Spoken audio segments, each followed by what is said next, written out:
Hi friend, Shobha ಕೈರುಚಿ YouTube ಚಾನಲ್ಗೆ ನಿಮ್ಮೆಲ್ರಿಗೂ ಸ್ವಾಗತ. ಇವತ್ತು ನಾನು ಒಂದು ಪೂರಿಗೆ ಸಾಗು ಮಾಡ್ತಾಯಿದ್ದೀನಿ. ಏನಪ್ಪ ಮಾಡೋದು ಅಂತ ಪೂರಿ ಸಾಗುಗೆ ತಲೆ ಕೆಡಿಸ್ಕೊಳ್ಳೋಷ್ಟು ಬೇಡ. ಒಂದು ಆಲೂಗಡ್ಡೆ ಸಾಗು ಮಾಡ್ತಾಯಿದ್ದೀನಿ. ಆಲೂಗಡ್ಡೆ ಸಾಗುಗೆ ಏನೇನು ಬೇಕು ಅಂದರೆ ಆಲೂಗಡ್ಡೆ, ಒಂದು 2 ಸ್ಪೂನಷ್ಟು ಕಡಲೆ ಹಿಟ್ಟು ಕಲಸಿರೋದು, ಟೊಮೊಟೊ, ಕೊತ್ತಂಬರಿ ಸೊಪ್ಪು, ಕರ್ಬೇವಿನ ಸೊಪ್ಪು, ಹಸಿಮೆಣ್ಸಿನ್ಕಾಯಿ, ಈರುಳ್ಳಿ, ಕಡಲೆಬೇಳೆ, ಉದ್ದಿನಬೇಳೆ, 1 ಸ್ಪೂನು ಚಿಲ್ಲಿ ಪೌಡ್ರು, ಅರ್ಧ ಸ್ಪೂನ್ ಧನಿಯಾ ಪುಡಿ, ಸಾಸಿವೆ, ಕೊತ್ತಂಬರಿ ಸೊಪ್ಪು ಇಷ್ಟು ಬೇಕಾಗಿದೆ. ಒಂದು 3 ಸ್ಪೂನಷ್ಟು ಎಣ್ಣೆ ಹಾಕೋಬೇಕಷ್ಟೇ ಒಗ್ಗರಣೆಗೆ. ಇವು ಮಾಡೋದು ಹೆಂಗೆ ಅಂತ ತೋರಿಸ್ತೀನಿ ಬನ್ನಿ.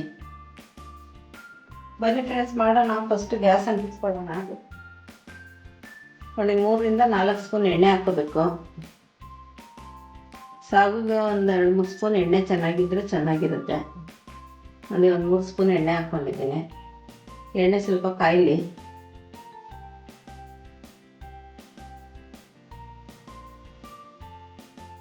ಎಣ್ಣೆ ಕಾಯ್ದಿದೆ, ಸಾಸಿವೆ ಹಾಕೊಳ್ಳೋಣ.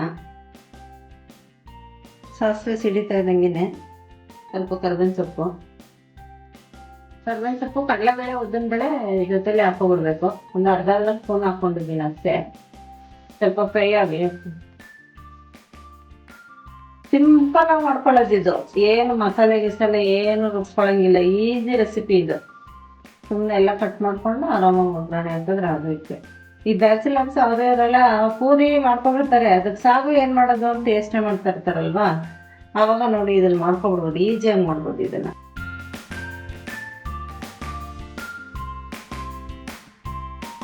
ಈರುಳ್ಳಿ ಹಾಕ್ತಾ ಇದ್ದೀನಿ.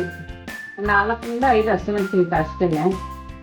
ಖಾರ ತಿನ್ನೋರು ಜಾಸ್ತಿ ಹಾಕ್ಕೊಳ್ಳಿ, ಖಾರ ಬೇಡ ಅನ್ನೋರು ಕಮ್ಮಿ ಹಾಕ್ಕೊಳ್ಳಿ. ತುಂಬ ಈಸಿಯಾಗಿ ಮಾಡ್ಕೊಬೋದ್ರಿ ಇದು, ಸಿಂಪಲಾಗಿ. ಬೆಳಗ್ಗೆ ಹೊತ್ತು ಬ್ರೇಕ್ಫಾಸ್ಟ್ಗೆ ಮಕ್ಕಳಿಗೆ ಪೂರಿ ಜಾಸ್ತಿ ಕಟ್ಬೇಕಾದ್ರೆ ಏನು ಮಾಡೋದಪ್ಪ ಅಂತ ಯೋಚನೆ ಬೇಡ. ತಕ್ಷಣಕ್ಕೆ ಮಾಡೋ ಅಂಥದ್ದು ಏನು ಅಂದರೆ ಇದನ್ನು ಈಸಿಯಾಗಿ ಮಾಡ್ಕೊಬೋದು. ಬೇಗ ಮಾಡ್ಕೊಬೇಕಂದ್ರೆ ಇದನ್ನು ಮಾಡಿಕೊಂಡ್ರೆ ಆಗೋಗ್ಬಿಡುತ್ತೆ ಬೇಗ. ಟೊಮೊಟೊ ಹಾಕ್ತಾ ಇದ್ದೀನಿ. ಈಗ ಸ್ವಲ್ಪ ಚೆನ್ನಾಗಿ ಬೇಯಬೇಕು ಟೊಮೊಟೊ, ಈರುಳ್ಳಿ ಎಲ್ಲ. ಟೊಮೊಟೊ ಈರುಳ್ಳಿ ಚೆನ್ನಾಗಿ ಬೆಂದ್ಮೇಲೆ ಆಮೇಲಿಂದ ಚಿಲ್ಲಿ ಪೌಡ್ರು 5 ಚಿಂಪುಡಿ 2 ಹಾಕೋಬೇಕು. ಅಲ್ಲಿವರೆಗೂ ಚೆನ್ನಾಗಿ ಬೇಯಬೇಕಿದೆ. ನೋಡಿ, ರುಚಿಗೆ ತಕ್ಕಷ್ಟು ಉಪ್ಪು ಹಾಕೊಳ್ಳೋಣ ಫಸ್ಟು. ಇದೆಲ್ಲ ಸ್ವಲ್ಪ ಚೆನ್ನಾಗಿ ಬೇಯಬೇಕಿದೆ. ಈರುಳ್ಳಿ ಟೊಮೊಟೊನೆಲ್ಲ ಚೆನ್ನಾಗಿ ಬೆಂದು ಮೆತ್ತಗಾಗಬೇಕು. ಟೊಮೊಟೊ ಎಲ್ಲ ಸ್ವಲ್ಪ ಚೆನ್ನಾಗಿ ಬೆಂದಿದೆ. ಈಗ ಸ್ವಲ್ಪ ಚಿಲ್ಲಿ ಪೌಡ್ರು, ಅರಿಶಿನ ಪೌಡ್ರು 2 ಹಾಕೋಬೇಕು.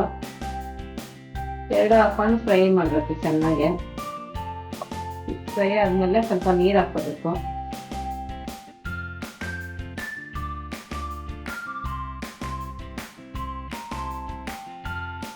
ನೀರು ಹಾಕ್ಕೊಂಡು ನೋಡಿ, ಒಂದು 1/4 kg ಆಲೂಗಡ್ಡೆ ಬೇಯಿಸಿ ಇದು ಮಾಡ್ಕೊಂಡಿದ್ದೀನಿ, ಅದನ್ನು ಹಾಕಬೇಕು.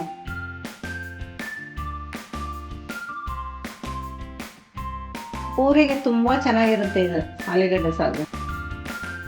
ನೋಡಿ, ಒಂದೂವರೆ ಸ್ಪೂನಷ್ಟು ಕಡಲೆ ಹಿಟ್ಟು ಕಲಸಿದ್ದೀನಿ, ಅದನ್ನು ಹಾಕೋತೀನಿ. ಸ್ವಲ್ಪ ಥಿಕ್ನೆಸ್ ಬರೋದಕ್ಕೆ ಇದು ಅಷ್ಟೇ.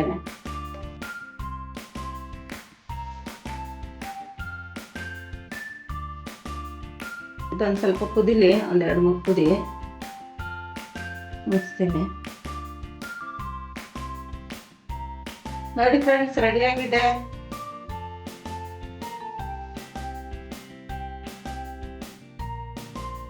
ನೋಡಿ ಎಷ್ಟು ಚೆನ್ನಾಗಾಗಿದೆ ಆಲೂಗಡ್ಡೆ ಸಾಗು. ನೋಡಿ ಫ್ರೆಂಡ್ಸ್, ಇದು ರೆಡಿಯಾಗಿದೆ. ಇವಾಗ ಇದಕ್ಕೊಂದು ಕಾಂಬಿನೇಷನ್ ಪೂರಿ ಮಾಡ್ಕೊಂಬಿಡೋಣ ಬನ್ನಿ, ತೋರಿಸ್ತೀವಿ. ನೋಡಿ ಪೂರಿ ಎಷ್ಟು ಚೆನ್ನಾಗಿ ಆಗ್ತಾ ಇದೆ. ಸಾಗುಗೆ ಪೂರಿ ಕಾಂಬಿನೇಷನ್ ಚೆನ್ನಾಗಿರುತ್ತೆ. ಅದಕ್ಕೋಸ್ಕರ ಏನು ಕಷ್ಟನೇ ಇಲ್ಲ. ಒಂದು ಪೂರಿ ಮಾಡಿದ್ರೆ ಒಂದು ಆಲೂಗಡ್ಡೆ ಸಾಗು ಆರಾಮಾಗಿ ಮಾಡ್ಕೊಂಬಿಡ್ಬೋದು.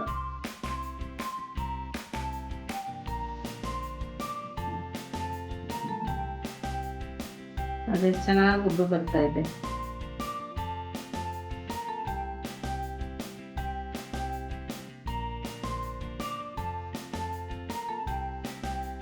ಬನ್ನಿ ಈಗ ಸರ್ವ್ ಮಾಡ್ಕೊಳ್ಳೋಣ ಇದನ್ನ. ನೋಡಿ ಫ್ರೆಂಡ್ಸ್, ಪೂರಿ ಸಾಗು ರೆಡಿ ಇದೆ. ಆಲೂಗಡ್ಡೆ ಸಾಗು ಪೂರಿ ಬಿಸಿ ಬಿಸಿ. ನೋಡಿ ಫ್ರೆಂಡ್ಸ್, ಇದು ಸಿಂಪಲ್ ರೆಸಿಪಿ. ಬ್ಯಾಚುಲರ್ಸು ಎಲ್ಲರೂ ಮಾಡ್ಕೋಬೋದು. ಬೆಳಗ್ಗೆದ್ದು ಬ್ರೇಕ್ಫಾಸ್ಟ್ಗೆ ಮಕ್ಳಿಗೆ ತಿಂಡಿ ಬಾಕ್ಸ್ ಕಟ್ಟಬೇಕು ಅಂತಂದರೆ ಇದನ್ನು ಮಾಡ್ಕೊಳ್ಳಿ, ಬೇಗ ಬೇಗ ಆಗಿಬಿಡುತ್ತೆ. ಏನೋ ಅಷ್ಟೊಂದು ಕಷ್ಟಪಡೋಂಥದ್ದಿಲ್ಲ, ಈಸಿಯಾಗಿ ಮಾಡ್ಕೋಬೋದು. ನೋಡಿ, ಇಷ್ಟ ಆದರೆ ನೀವು ಶೇರ್ ಮಾಡಿ, ಕಮೆಂಟ್ ಮಾಡಿ, ಲೈಕ್ ಮಾಡಿ.